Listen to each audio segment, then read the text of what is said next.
You remember we started in Revelation chapter 17 talking about a scarlet woman and a scarlet beast. And one of the first things that we thought about was where my water was. And here it is. You understand that we quit right in the middle of what is transpiring and what is taking place. What has taken place is the fact that there is religion and its universal power. It said, then one of the angels came who had the seven bowls came and talked with me, saying, come and I will show you the judgment of the great harlot who sits on many waters, with whom the kings of the earth committed fornication, and the inhabitants of the earth were made drunk with the wine of her fornication. We're speaking about religion and the language that is used to describe those religions that are false, basically cults. And I define cults as those who have a crazy view about Jesus and a crazier view about how you can get saved. So that's basically how I define a cult. But what we understand about religion is religion's master plan. Religion's master plan here, as well as religion's master plan in the world. I'm not talking about salvation, or I'm not talking about a church. I'm talking about people who have a religion instead of the reality of Jesus. And its master plan is power and the abundance of it. This Babylonian mother, and we called her the Babylonian mother, will abandon every principle of symbolism of real religion to get that power. She is going to court the kings of the earth. You remember that 10 kings are going to come, and they are going to relinquish that power. And whatever must be done through religion, whether it's to wine or dine or court or command, they are going to find that they are going to control the world. And if the masses of the world are unified with this awesome power, but she will intoxicate them with her own little witch's brew, and while they are drunken in her stupor and with her ways, she will steal the power and she will control the whole world. Religion is going to control the whole world. We're going to look at that just a little later. And she will have universal power because she has outlived and she has outlasted every system and every nation on earth. Religion began in the Garden of Eden, a new religion, when the devil came and said, hey, you can be God. And so this universal religion and this universal power has been around. And this includes Israel, even after they were emancipated from Egyptian bondage by this strong and powerful hand. Moses hadn't been up on the mountain for a little while, and they built a golden calf.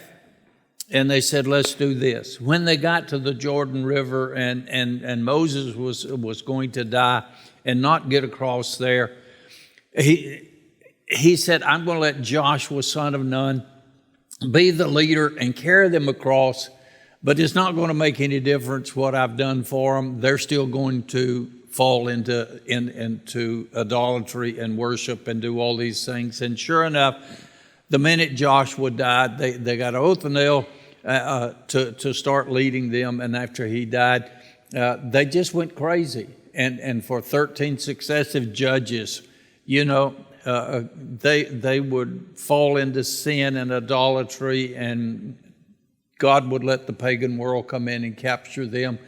And then God would raise up a judge, and he would single-handedly whip all of them guys, and they would establish that. And they would be good as long as that judge was alive. But the minute the judge would die, here they would go back into the same thing. They did that for 13 successive times till they said, we want a king.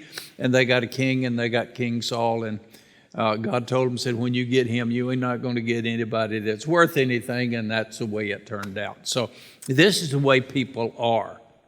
And we find out that the mother of all harlots has a name. And it is printed in our text in bold capital letters, where it says, that wasn't the wrong slide, the right slide, John.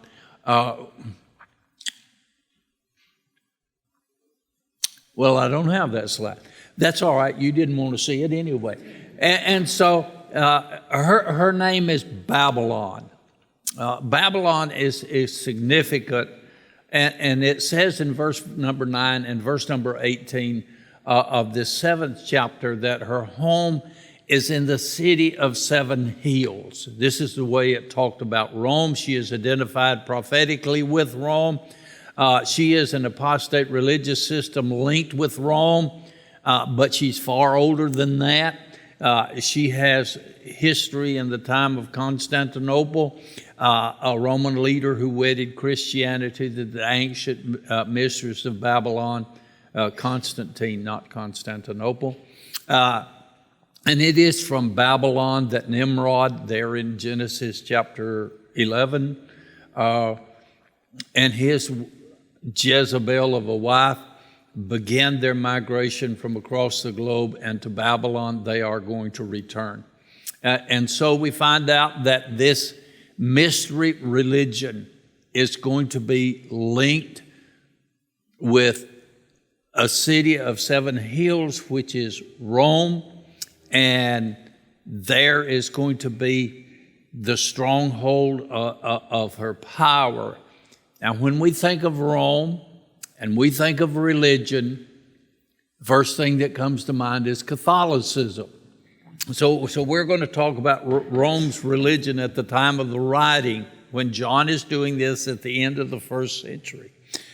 At the end of the 1st century, there was no quote-unquote Catholic church in Rome. There was a church in Rome. Paul wrote to the church in Rome. Paul visited Rome, talked to those pastors and congregations there. There were Christian folks. But at this time, Christianity is an illegal religion, and it is so until the 3rd century. And the Romans at that particular time worshiped their own religion, and it was a worship of Roman gods. The Roman deities were known, and they are identified with their Greek counterparts, integrating Greek myths, iconology, sometimes religious practices into the Roman culture, including Latin literature, Roman art, religious life as it was experienced throughout the Roman Empire. The major deities of the Roman pantheons, most powerful and influential gods and goddesses, are defined for us when we study these mystical and these false deities. 12 major deities of the Roman were considered to be the most important, and they were worshipped throughout the Roman Empire. So, you've heard their names before: Jupiter, Juno, Neptune, Mars, Venus, Apollo, Diana, Minerva, Ceres, Vulcan, Mercury, Vesta. Now you've heard of these Roman gods. There was the king of the gods, who is Jupiter. What is our biggest planet? It's Jupiter. Juno, who was the queen of the gods. There is Neptune. He was the god of the sea. Mars, one of our planets. He was the god of war. Venus, everybody knows Venus. She's the goddess of love.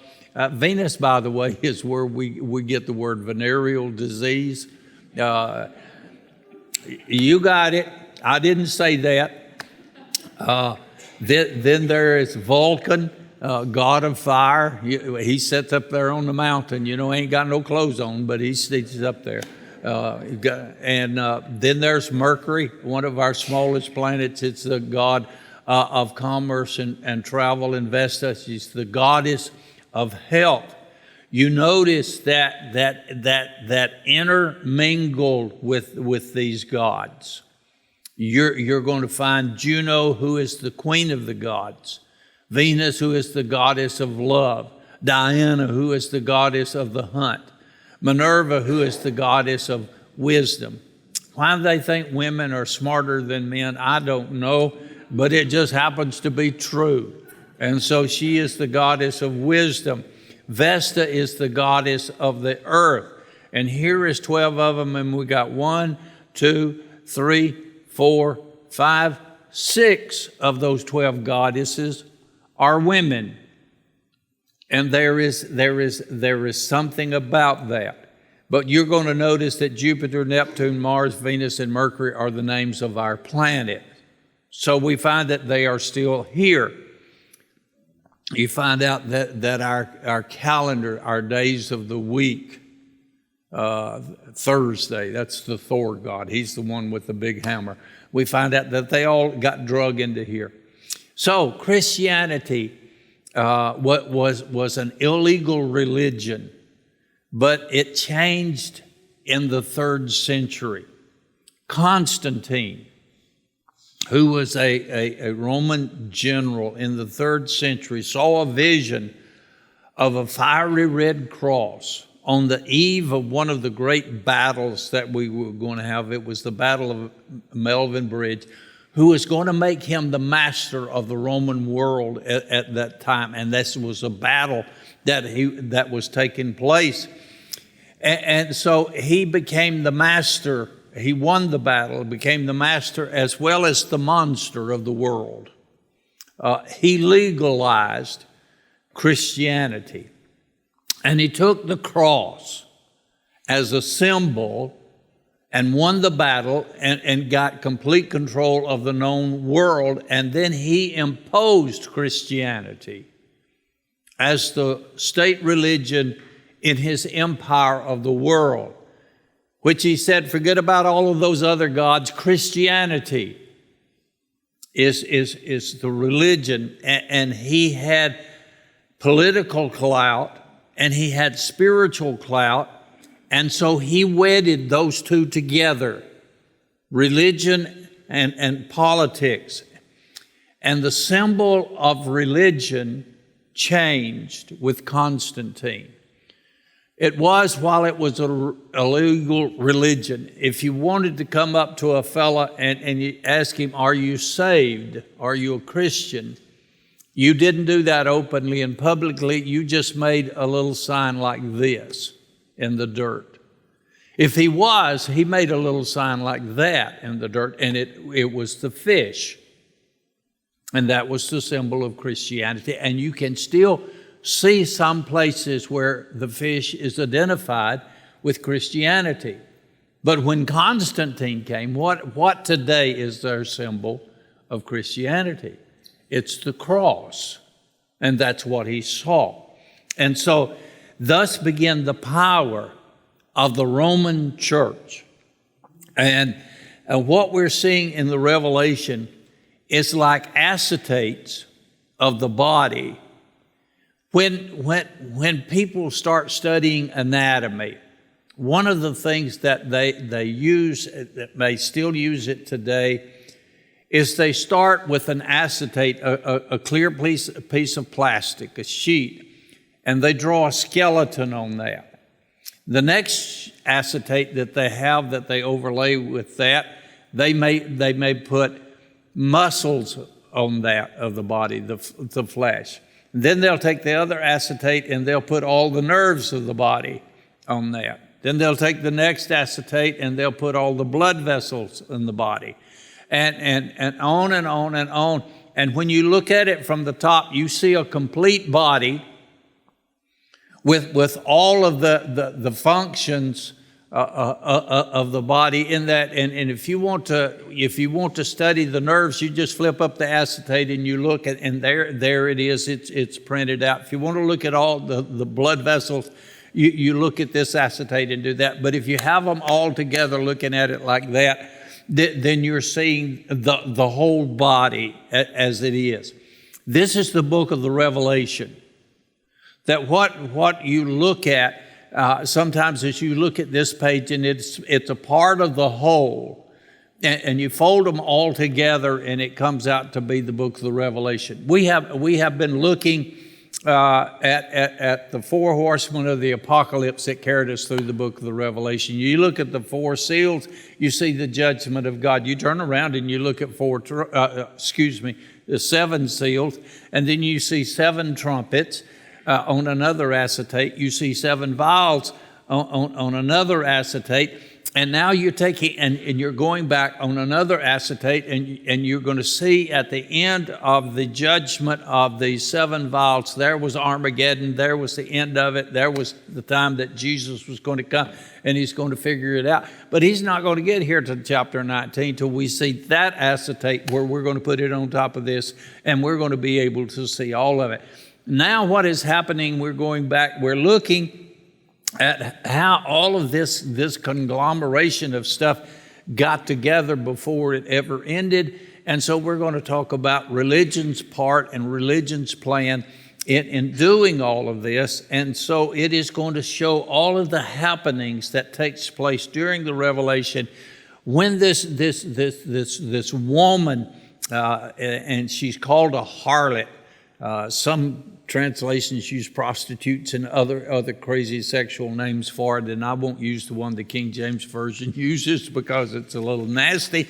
But however it is, the study of what is going on is not the subject of the class, but we got to see how this religion, how this harlot has wielded her power.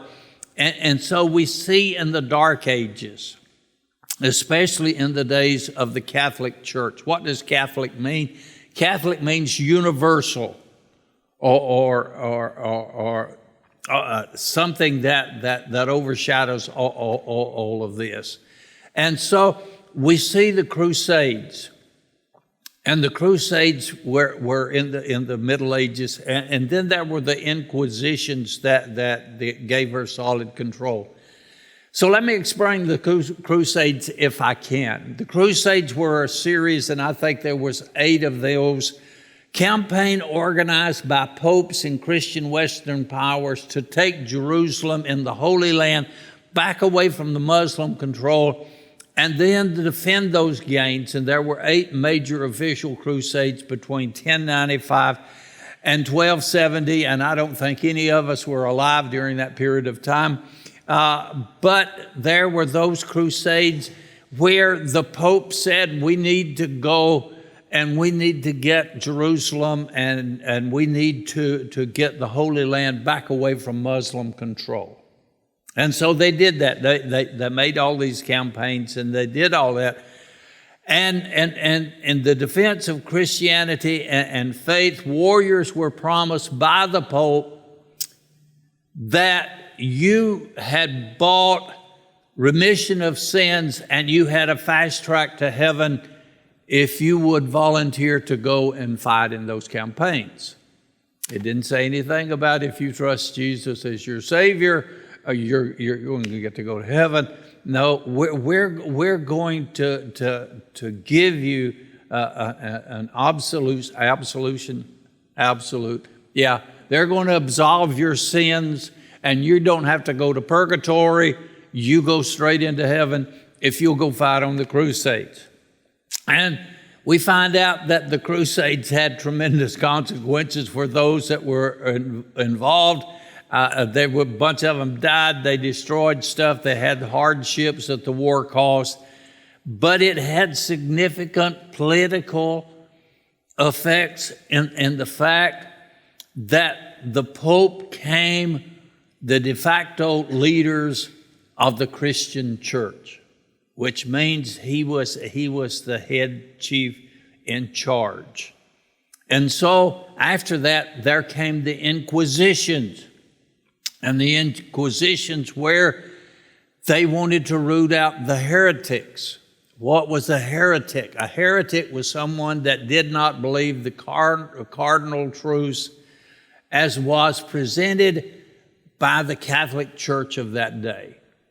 And so the church's aim was to combat this heresy, this false teaching. If I were to say that there were no such things as purgatory, you're a heretic. We believe in that, you know. If I was to condemn the Mass or the way that things were presented, if I were to say you don't get saved by putting a wafer in your mouth and chewing it up and swallowing, which is the body and the blood of the Lord Jesus Christ, Christ in you is the hope of glory, I'm a heretic. And they hunted those people down and they punished them. Some were prisoners, some were put on the rack, they were tortured, some were killed.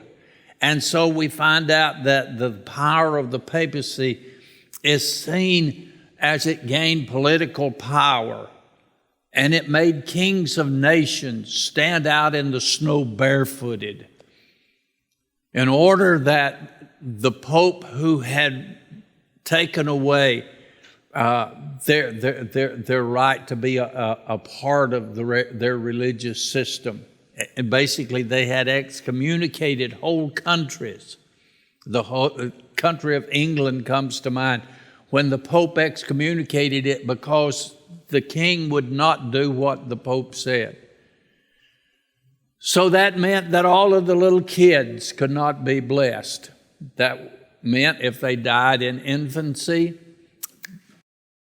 yes, they went to purgatory or they went to hell. That means that marriages could not be blessed. That means that couples that got married were not blessed by the church. They were living in adultery, and adultery was wrong and sinful, and you was a heretic, and God wouldn't let you go to heaven because you're an adulterer. And so that was the power that they wielded over nations and made the king stand out in the snow until the Pope was finally satisfied and said, okay, yes, we're going to put you back in the good graces of the church, and all your kids can be blessed, and you can sprinkle water on them like what happened to me, and then you can find out that your marriages could be blessed, and you would not be living in adultery. And so we find out that was what took power, not just religion, but politics and controls over nations. Religion in Rome today, technically, the Vatican, though it is located in the surroundings of Rome, it is a country. It has its own system of government, and it's like the United States of America, or it is like Italy itself. It is there. John the Revelator did not know what the Church of Rome would be like, but he saw in Rome that there was a religion headquarters. And it is shown to us in Revelation chapter 17 and Revelation chapter 18. So we see that there is a religion. What am I going to call that religion? I don't know. I know what's there today. It's the home of Catholicism. And so we find out that this home in Rome, and Rome has to be the place, because when Daniel saw this image and that scared, or Nebuchadnezzar saw it, and Daniel explained it to it, he said there's 4 major empires that are going to come. And that's going to be that of Babylon, that of the Persians. It was the Medes and the Persians called, and that's the Iranian folks. And then there's the Greek people under Alexander the Great, and then under the Caesars there is going to come a Roman Empire, and that Roman Empire is going to endure in thought and process until the end times, and that Roman Empire is going to be revised, and it is going to be of 10 toes, and they're going to be a part iron and part clay that he saw, that is going to rule the world during that period of time. So out of Rome, out of this 7 hills that it talked about, is going to be the head of this place, and it's going to be called Babylon here. So she is going to have universal power. this harlot, her religion is going to control the world, and it is going to control all the politics of the world. So we're going to find out that she has a unique position that is going to be there. And that unique position is that she is going to, it said, so he carried me away into the spirit of the wilderness, and I saw a woman sitting on a scarlet beast, which was full of blasphemy and having 7 heads and 10 horns. There's them 10 again. And so we find out that religion, this scarlet beast, which represents the final stage of Gentile world power headed up by religion, and this empire is managed by subordinate kings, 10 of those. This scarlet woman is going to sit on the top of that, which means that this religion is going to control the empires. They're subdued and they're supportive of what's going on. But in chapter 18, we're going to find out how long this lasts. It is only going to be temporary. And then we see, next of all, her unlimited prosperity.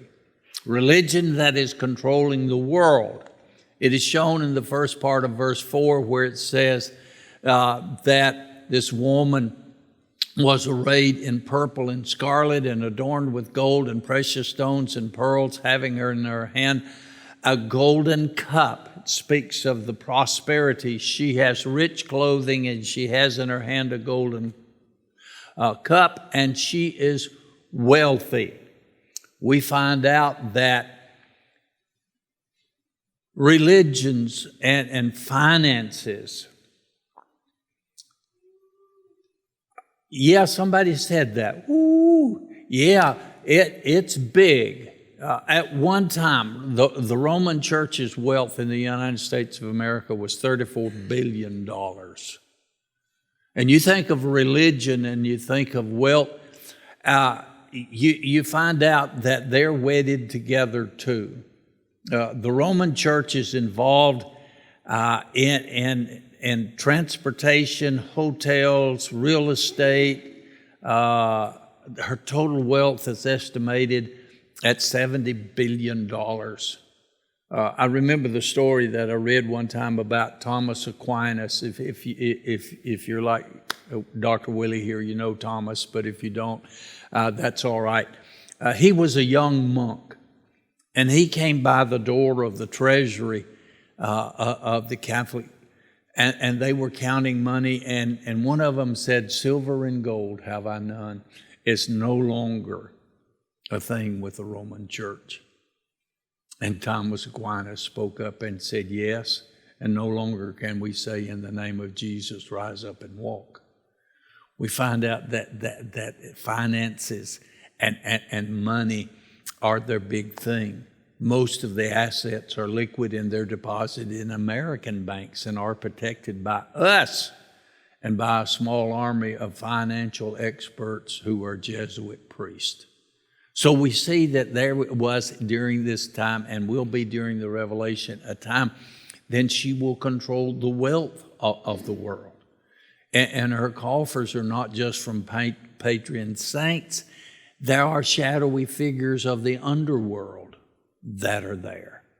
She's linked up with the mafia and all these other groups, and they pay money and all of these things. And she is going to seize control of the finances of the world, and she is going to build them to the last farthing. And we find out that it's all going to be done in secrecy, and her audits are never going to be public. So you can see that the church will not only control politics, the church is going to control the wealth and the money of the world. She is riding on this beast that has 7 heads and 10 horns, and she is controlling them, and she is adorned with all of her wealth, and she has unlimited prosperity. But you will also find that she has an unholy passion. We find that in her hand a golden cup full of abominations and the filthiness of her fornication, and on her forehead a name was written Mystery Babylon the Great, the mother of harlots and the abominations of the earth. There are several things that we need to look at. First of all, look at the word abominations.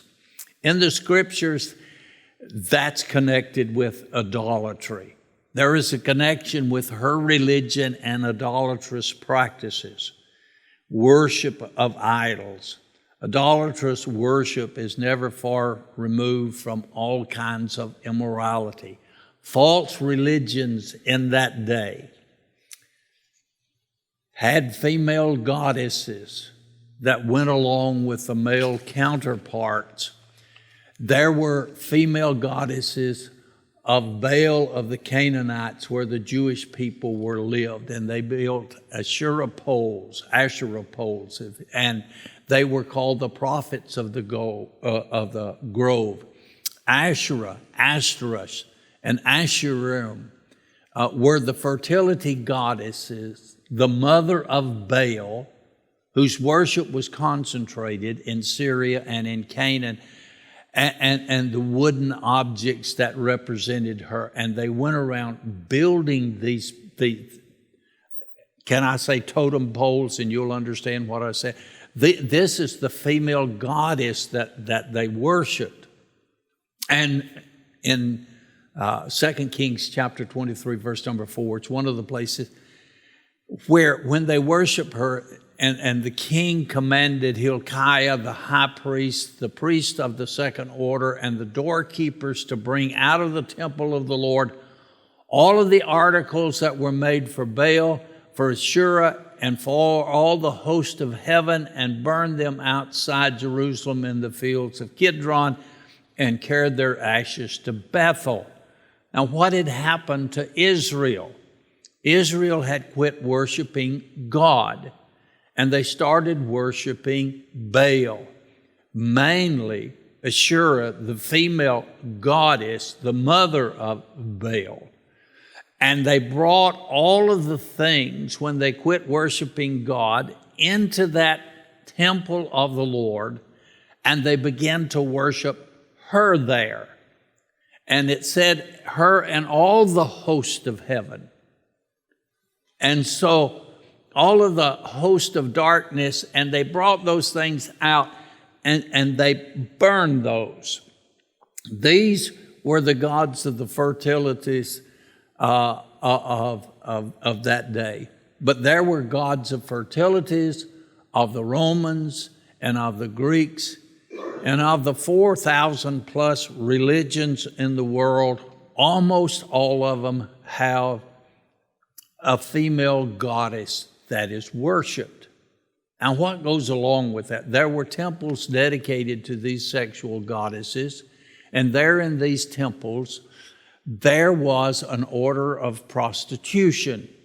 These female goddesses were worshiped. So a man in the days of the kings, and then they could have a wife, they could have a concubine, and they could have a prostitute where they went to worship. Now, if you want to sell religion real good, that's a good way to do it. You can just say you can go down there and your desires sexually can be fulfilled. We find out that religion will go into these desires of human flesh and wed those together. Hey, don't do it outside the church. Do it in the church, and it's all right. So we see that these prostitutes were available and associated with them, and all were idolatrous, and it was all an abomination unto God. Why do you think that the people would leave God, who had brought them out of Egypt by his mighty hand and through the wilderness and into the land and conquered the land and do all of that stuff and then decide, hey, I think I'm going to worship Baal? Well, there has to be something that is drawing them, and it isn't spiritual. It's fleshly, it's sexual, And they can do that, and they can do it under the guise of religion. I had a pastor friend that pastored in a church that was in the center of the county seat, and in it were those people that were involved in politics, both Republicans and Democrats. The head of the Republican Party and the head of the Democratic Party was in his church. And he was the one that told me, he said, "John, you can preach about sin as long as you want to, but when you start naming them, you will get into trouble." And he started naming them. And I asked him, I said, "How is it going?" He said, "Well, it is easy for them to walk outside my church and join this church," and I won't call the name Methodist because that probably wouldn't be right. "And they can join the Methodist church and they can continue right on with doing what they were doing before." And so we find out that religion, as stated by Karl Barth, the only thing that I probably ever say about Karl Barth, he is a neo-Orthodox theologian. And he said, when you go looking for God, you'll always find the God you're looking for. And He will always accommodate what you want to accommodate. I had a fellow that left this church and joined another church because one of his sinful acts was tolerated in that church. And some churches have gotten so open-minded that their brains have fallen out. And so we find under this administration of the Pope that he has removed the boundaries of abortion and sexual immorality. This is the priest that we have, the Pope that they have now, that's in the hospital, been in the hospital the last 2 or 3 weeks. It's on the, and rather than ostracize the former president of the United States, who had the name of being a Catholic, who should have been excommunicated because his stands on abortion and transgender and all of this other stuff that's going on, homosexuality, rather than ostracize him, he joined ranks with him and began to throw stones now at the President of the United States, who is trying to bring us back to where we say we can't have men who say there are women on women's sports and all of these kind of stuff. He's taking their side of that. Why? Because this is an open thing. It's an open religion. It is universal. Excuse me. Now that I've meddled a little bit, and in our churches today, and I use the word churches to cover all of them, and their pastors have ceased to preach on sexual abominations, and many have accepted them. They not only don't preach on it, they accept them, and some of them are in the Southern Baptist Convention, and we're slowly trying to weed those folks out and trying to say, hey, listen, if we believe that the Bible is what we have as an infallible guide to our faith and practice, then we're going to say, hey, you can't go along with us any longer because we don't go that way. Now listen, concerning the biblical harlot, there is a statement that is on her forehead where it says, Mystery Babylon the Great, the mother of harlots and the abomination. She is Babylon. And she has that tattooed across her head. And it appears that both Jesus and the beast had given seals, and they've written names on the forehead of their followers. And now this idolatrous religious system has done the same. And it is written in bold capitals so everybody can understand this is Babylon, Mystery Babylon the Great. And I'm the mother of all harlots and abominations of the earth. Why is it there? because that those people that practiced prostitution in the days of the Romans had to wear a band in their head with their name or the name of their owners on their forehead, so you could identify them. And this may be a historical allusion to what was going on in John's days, to put it in the context of the Revelation, or it may be the reference to the markings of foreheads of unbelievers. I don't know, but it was there, and they could recognize who she was. There is mystery, Babylon. And you'll have to come back next week to find out about her. Because I'm out of time, and I'm out of cough drops, and I'm out of voice. So let's come back. Mystery it's going to be a key word for us. Mystery religions and what it has brought about. Where did it come from? And how is it it's still in our world today? Do you have any questions? Oh, I made it as clear as noonday mud then. Hey, we're going to dismiss. We're not coming next week. It's week after next that we'll be here, and we'll study Mystery Babylon. It's good to have Dr. Willie with us. William Lester Russell, Dr. William Russell, who is the Director of Missions at the Bib Association. Would you dismiss us in prayer, my brother?